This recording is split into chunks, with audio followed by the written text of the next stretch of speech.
Hora de Saúde. Oferecimento Shopping da Saúde, o shopping do bem-estar. Neurogênesis. Com base no alicerce do ensino, pesquisa, assistência, tem a solução neurológica para você.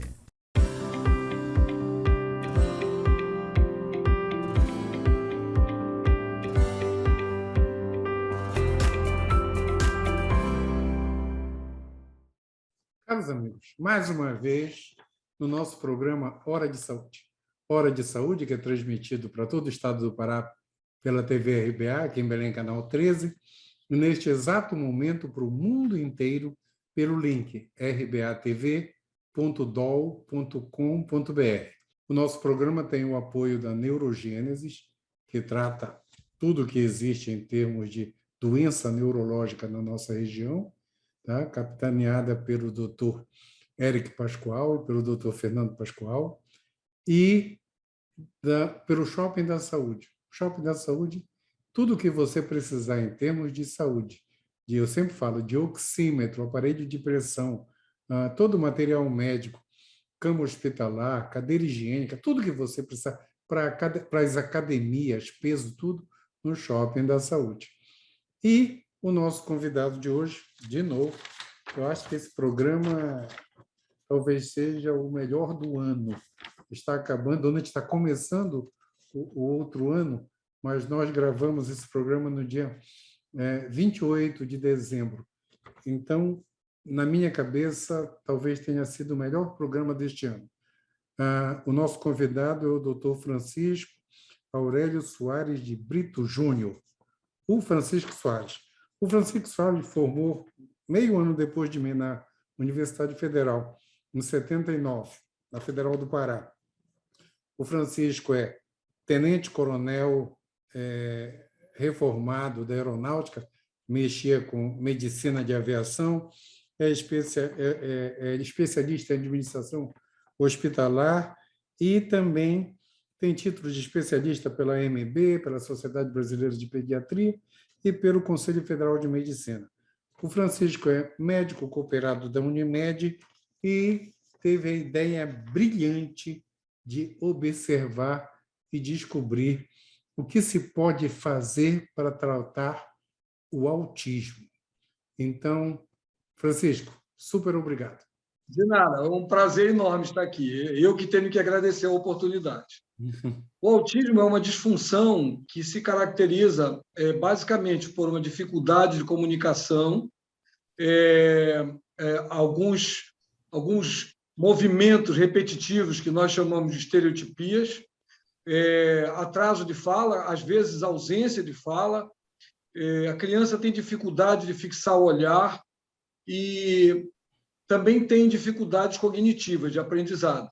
Então, esse conjunto de sintomas que, inicialmente, naqueles casos mais característicos, mais profundos, eram apenas a única situação caracterizada como autismo, passaram a se ampliar um pouco mais para crianças que não tinham aquele quadro tão característico, tão clássico, e por isso a gente deixou de chamar de autismo e passou a chamar de transtornos do espectro autista, que abrange todas as patologias que têm essa característica. No mesmo grupo de transtorno de neurodesenvolvimento, a gente tem também TDAH, que é um transtorno de déficit de atenção e hiperatividade, e que, junto com o autismo, concentra maior número de pessoas com essa disfunção. Certo. Então, vamos falar agora. Você fez um projeto, você pessoalmente, que apresentou para a Unimed, e a Unimed abraçou e agora vai colocar em prática, de 1000 dias, o nome do projeto, eu estou lendo aqui porque é maravilhoso, 1000 dias sem tela. 1000 dias sem tela. Define e comenta o projeto todo para a gente. O projeto teve origem em função do grande aumento da incidência dos atrasos no neurodesenvolvimento, principalmente os transtornos de espectro autista e o déficit de atenção e hiperatividade.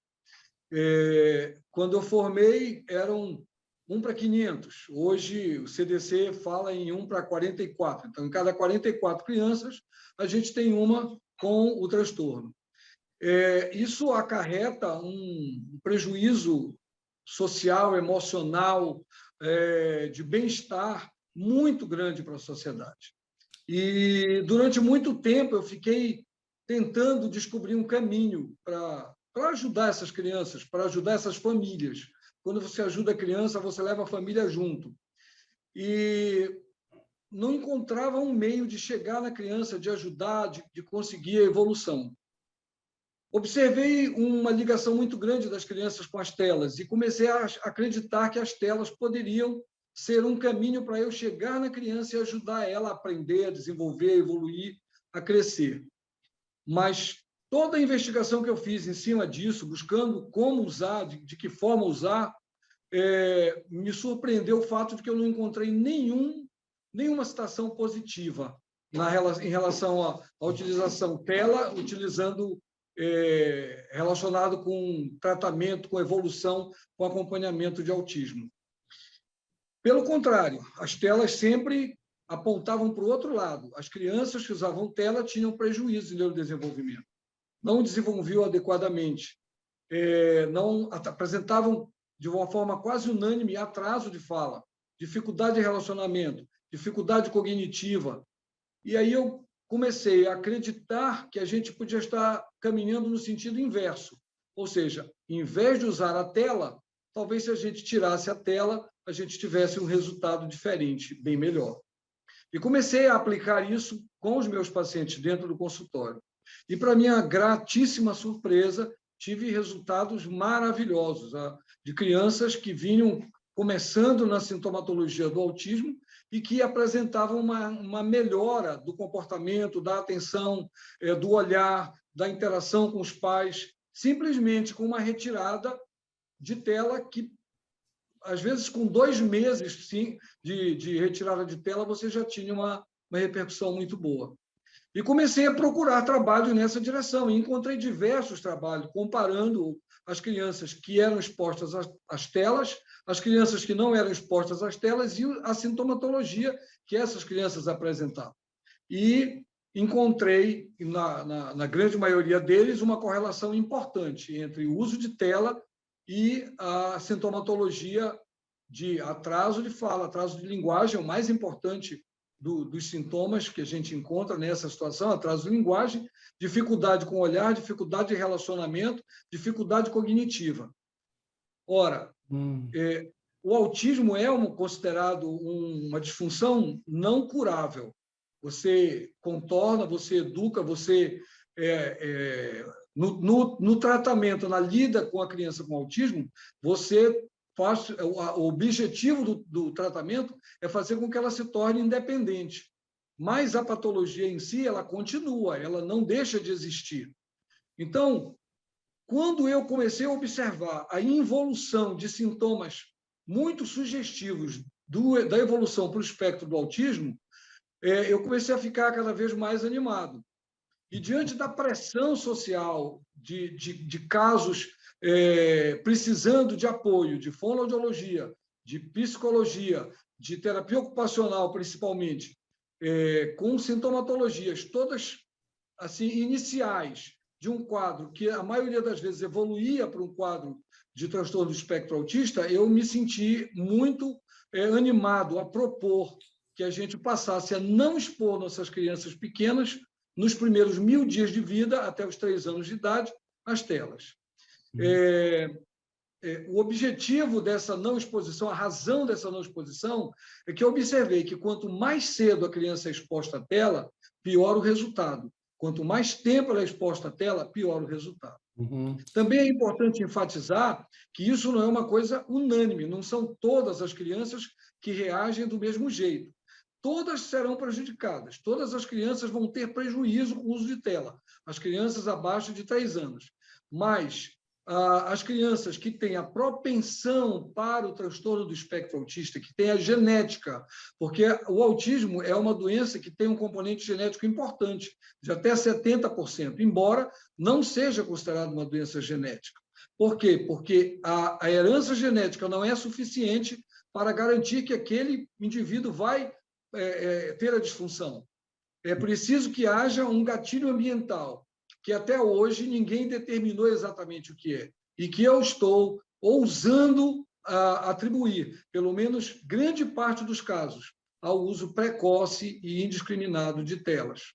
Praticamente as crianças de hoje, todas elas são ligadas à tela do computador, à tela do celular, à tela do iPad, todas, né? É até uma maneira do pai deixar a criança quieta.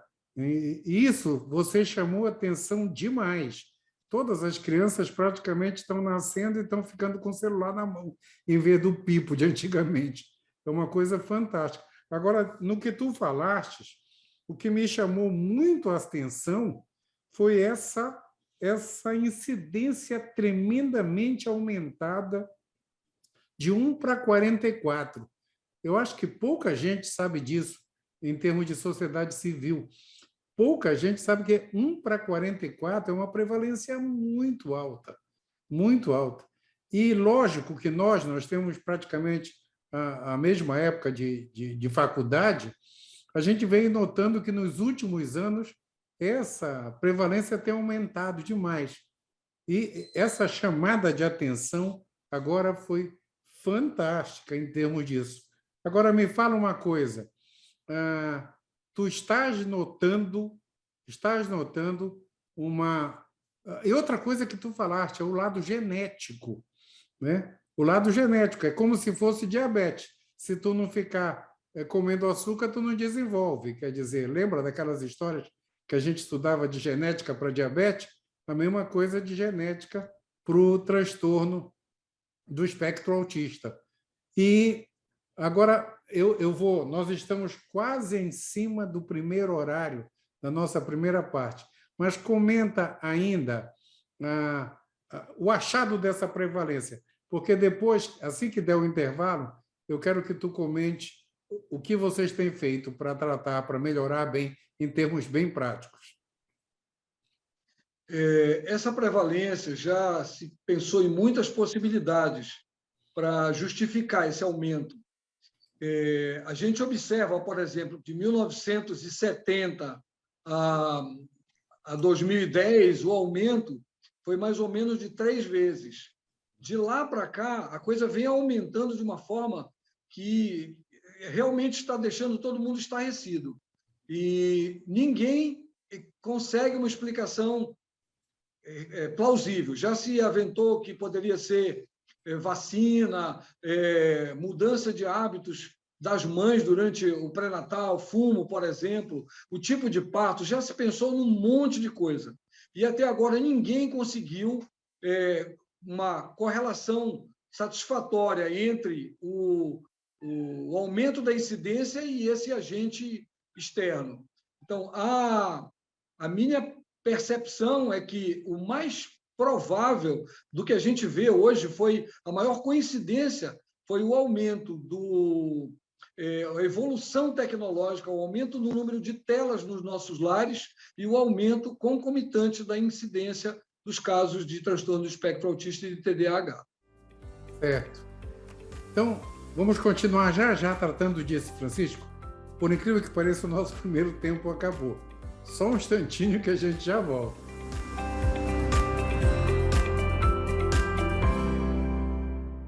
Hora de Saúde. Oferecimento.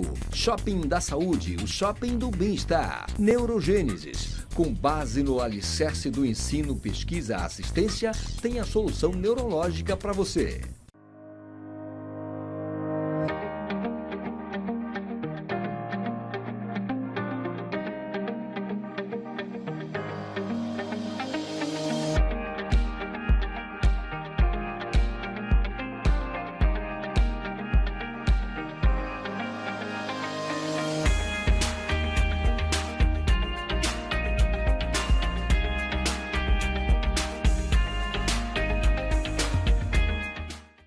A Neurogênesis atua no mercado de saúde com produtos e serviços que se moldam às diversas tendências da transformação digital.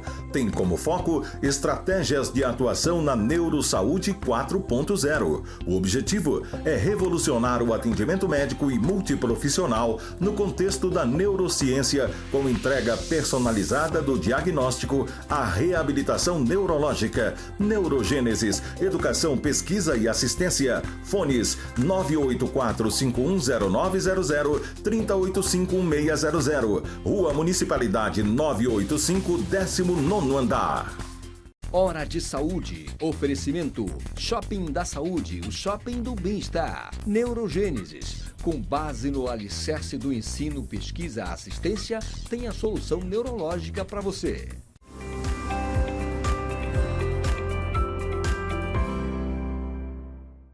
Voltamos nessa conversa super informativa com o Francisco Soares. Francisco, chamaste uma atenção agora enorme, e isso vai preocupar muita gente mesmo. Essa chamada de atenção foi total. A tecnologia do mundo pode estar aumentando a prevalência do transtorno de espectro autista. Isso é uma informação, eu acho que o mundo todo precisa saber o mais rápido possível. Francisco, primeira coisa, eu sei que você anda fazendo 1 milhão de palestras por aí, explicando isso em escolas e tudo mais. Comenta isso, comenta o convite da Sociedade Brasileira de Pediatria para falar a respeito. E a pergunta do bloco, do bloco que eu estou falando, do nosso segundo bloco. O que fazer? O que fazer? Tá? É isso. Bom, antes de falar sobre o que fazer, eu vou dizer assim, o que está acontecendo dentro do projeto. Então, o Ministério Público já se manifestou favorável e quer ajudar. A Sociedade Brasileira de Pediatria, através da Sociedade Paraense de Pediatria, também estão querendo ajudar e somar esforços. E, independente disso, a gente está trabalhando. Eu já fui em 4 escolas. 5 escolas já aderiram ao projeto. Em 4 delas eu já dei aula para os professores, 1h30 de aula que a gente fala, e o interesse tem sido maravilhoso, a aula tem se prolongado bastante, porque eles perguntam, querem saber como fazer, e a gente vai dando dicas de como abordar os pais, como explicar para os pais e como dar força para eles. Porque é muito difícil, qualquer pessoa que tem criança pequena sabe que é muito difícil você ocupar o tempo dessas crianças. Então, é muito cômodo para o pai, para a mãe, principalmente para o cuidador, babá, avó, a pessoa que fica de verdade com a criança, colocar a criança na tela. A tela tem uma ação dopaminérgica. A dopamina é a substância da recompensa. Então, quando você assiste tela, você recebe no teu cérebro uma dose de dopamina. A região do cérebro mais afetada é o córtex pré-frontal. O córtex pré-frontal comanda o aprendizado, a linguagem, comanda o relacionamento social, comanda os nossos impulsos, impedindo que a gente tome atitudes que vão trazer algum prejuízo para a gente. Ele faz essa avaliação e, quando você coloca a criança na tela, você enche o córtex pré-frontal de dopamina, impedindo que ele receba outros estímulos. A criança fica isolada do mundo, recebendo exclusivamente o aporte de dopamina. Então, a criança fica bem, fica legal, fica tranquila. É interessante, às vezes, você está examinando uma criança, ela começa a chorar, a gritar, o pai vai escondido, às vezes, de mim, bota a tela por trás de mim ou do lado, e a criança parece que entra em alfa, imediatamente ela fica bem. Então, o tempo entre a visão da tela e a descarga de dopamina se mede em milissegundos. E esse uso contínuo, persistente, mesmo que não duradouro, da dopamina, cria no cérebro da criança uma expectativa da droga. A criança fica esperando aquela recompensa, aquela coisa boa. Então, ela fica ansiosa, ela fica com dificuldade de dormir, ela fica com dificuldade de aprendizado, ela dá muita preferência para a tela em relação ao ambiente que ela está vivendo. Então, uma queixa interessante, um casal chega no consultório, criança com 8 meses, e diz, olha, doutor, a gente está observando que ele não olha mais para a gente chega e ele, em vez de olhar para a gente e sorrir como ele fazia, ele continua olhando para a tela, para o celular ou para a televisão, e não olha para a gente. E a gente, conversando, pede, olha, para de usar a tela, para radicalmente. Por que tem que parar radicalmente? Ninguém consegue que uma pessoa dependente de alguma coisa, de bebida, por exemplo, pare de beber tomando um copo todo dia de bebida. Você tem que tirar, você tem que fazer com que o cérebro daquela criança esqueça a dopamina. Isso é meio complicado, porque no início, quando você tira a tela, em vez da criança melhorar, ela pode apresentar piora. E, às vezes, 1, 2 semanas de piora. Piora o comportamento, piora a interação, piora o sono. A criança come pior também, porque muitas delas dependem da tela para comer. Então, o impacto inicial é muito ruim. Em muitas famílias, quando percebem essa situação e voltam à tela e a criança acalma e fica aparentemente bem, ela volta à tela e desiste de tirar a tela de forma definitiva. E é preciso que você tire por um prazo mais longo, por 4, 8 semanas de preferência, para que você tenha a resposta. Eu ainda não tive nenhum caso, e já venho fazendo isso há cerca de 4 anos, em que um casal tenha tirado o filho da tela por 2 meses, como a gente propõe, e depois tenha querido voltar para a tela. Pelo menos, de imediato, não volta. Porque ver a criança melhorar, ver a criança interagir, ver a criança voltar a brincar com seus brinquedos, ver a criança se interessar por eles, prestar atenção, sorrir nas brincadeiras e nas conversas. E isso é uma recompensa que os pais têm que nada paga. Então, eles, quando conseguem manter a criança distante da tela por esse prazo, de 2 meses, de 5 a 8 semanas, eles já começam a perceber uma mudança tão significativa que eles mesmos se policiam e brigam, inclusive, com familiares para não permitir que a criança volte a usar a tela. Não é fácil, a gente reconhece que não é fácil. Então, às vezes o pai diz, mas como é que eu não consigo ir no sanitário se eu não botar a criança na tela? Uhum. Coloque no chão, coloque no chiqueirinho, coloque em algum lugar que ela não tenha a tela. O som não tem problema, coloque música, mas não coloque a criança na tela, porque mesmo exposições pequenas vão trazer prejuízo. É claro, eu tenho uma criança que fica na tela 3, 4, 5 horas por dia. Eu tiro e deixo só meia hora, ela vai melhorar. Ela vai melhorar muito, mas ela não vai ter o potencial máximo dela, o potencial cerebral máximo liberado para o aprendizado. Ela vai continuar refém daquela dopamina. Ela não vai conseguir esquecer aquilo. E o cérebro dela não vai ficar totalmente livre para receber os estímulos do que está em volta dela. Não tem nada melhor do que uma pessoa conversando, do que uma brincadeira, do que um sorriso, do que sentar no chão para fazer com que a criança aprenda. Certo. Muitos adultos acreditam que a tela é uma forma maravilhosa de ensinamento, de aprendizado. Tem algumas coisas que a tela pode ensinar, mas qualquer coisa que a tela possa ensinar, você ensina de uma forma muito melhor, mais duradoura, mais eficiente, conversando, estando do lado, brincando e falando com a criança. A utilização lúdica da tela é terrível. Você pode usar a tela para comunicação, por exemplo, ligar para o vovô e para a vovó, eu sempre falo, não é considerado uso de tela. Você usa para comunicação. Mas você usar a tela para deixar a criança distraída, não faça isso. Isso é muito ruim, vai trazer prejuízo para a criança e para a família toda. Francisco, agora me fala uma coisa que está vindo na minha cabeça agora. Quando você fala em tela, todo mundo agora está pensando no celular e no tablet. E a TV também? A TV ela é mais usada do que o celular e o tablet para as crianças pequenas. E ela tem o mesmíssimo efeito. Não tem diferença nenhuma. Inclusive, a televisão em segundo plano, a criança está brincando, a televisão está ligada, isso também traz prejuízo. Também é ruim. Diminui a troca entre o adulto e a criança. E o que é pior, toda vez que a criança está na tela, 90% das vezes, assim, para ser exagerado, não chega a isso tudo, mas não tem um adulto com ela. Com certeza. E as crianças acima dos 1000 dias, como é que ficam com a tela? Olha, a Sociedade Brasileira de Pediatria, a Sociedade Americana de Pediatria, a Organização Mundial da Saúde, todos recomendam que a tela seja tirada das crianças até os 2 anos. Eu estou estendendo esse prazo até os 3, porque as nossas crianças aqui no Brasil, todo mundo sabe, não é segredo de ninguém, usam tela muito antes dos 2 anos. Então, elas já têm o cérebro baleado, prejudicado pelo uso da tela. Então, eu preciso tirar a tela até os 3 anos para permitir uma recuperação, mesmo que não seja completa, parcial desse cérebro.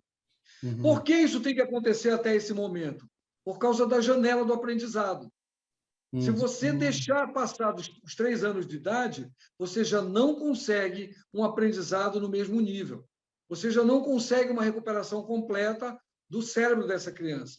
Você precisa começar o mais cedo possível, inclusive quando você tem já um diagnóstico firmado, quanto mais cedo você inicia o tratamento, melhor o resultado, por causa da janela de aprendizado, por causa da plasticidade cerebral, que é maior até os 3 anos.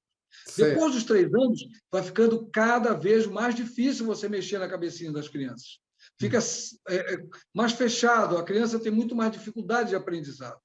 Eu tenho observado que mesmo meus pacientes maiores, quando retirados da tela, apresentam melhora no comportamento, na atenção, uma melhora global, mas não conseguem recuperar o potencial genético que eles tinham de desempenho intelectual, cerebral, depois dessa fase. Eles vão sempre ficar com um handicap, vão sempre precisar de um trabalho intenso para que eles possam se desempenhar de forma satisfatória a nível social. Perfeito. Você chamou a atenção, agora você disse tudo. Tá? Mesmo depois dos 3 anos, se puder diminuir, apesar de que as crianças hoje estão tendo aula com pandemia online, né? Então, é um sufoco. Deixa eu te explicar uma coisa sobre a aula online. A aula online, ela dura, digamos, 2 horas. E a criança fica 6 na tela. O que ela faz nas outras 4? Ninguém sabe. Ninguém sabe, porque não acompanha, não fica do lado, e a criança fica solta. Então, nós estamos tendo um problema muito grande com as crianças maiores também, com o uso de tela. Então, as crianças estão deixando de sair, deixando de fazer atividade física, deixando de interagir face a face para ficar por trás de uma tela, se comunicando atrás de uma tela, jogando, muito tempo jogando. E hoje a gente já tem, no CID-11 já vai constar um código para o vício do jogo eletrônico, considerado uma patologia, uma doença. Uma doença. Uma dependência, realmente. Ainda não tem o diagnóstico para a dependência da tela social, digamos assim, das redes sociais. Certo. Mas para jogo já tem, já vai sair no CID-11, Código Internacional de Doenças. O próximo que vai sair atualizado vai vir com esse diagnóstico. Perfeito. Francisco, considerações finais, amigo. O convite para a próxima já está feito, em breve você está de volta para falar como está o nosso projeto em termos de mundo, não é nem de Brasil. E dedica o programa. Para concluir, gostaria de enfatizar que o nosso objetivo não é tratamento, o objetivo é essencialmente prevenção. Toda criança com atraso de neurodesenvolvimento, ela tem que ser avaliada pelo pediatra para a decisão da conduta ser tomada. E toda criança com diagnóstico definitivo de TEA tem que ser assistida por uma equipe multidisciplinar. É isso. Obrigado, Francisco. Super obrigado mesmo. Você deu uma informação que todo mundo estava precisando saber, né? Vindo de um pesquisador da área. Fantástico isso, fantástico. Muito obrigado. Obrigado mesmo. E logo, logo você volta para explicar como está indo o projeto. Obrigado, amigão. Pessoal... Muito obrigado também. Então tá. Até logo. Pessoal, uma semana iluminada para todos e até domingo que vem. O programa, assim que acabar, está no YouTube. Obrigado, pessoal. Tchau. Hora de Saúde. Oferecimento. Shopping da Saúde, o shopping do bem-estar. Neurogênesis. Com base no alicerce do ensino, pesquisa, assistência, tem a solução neurológica para você.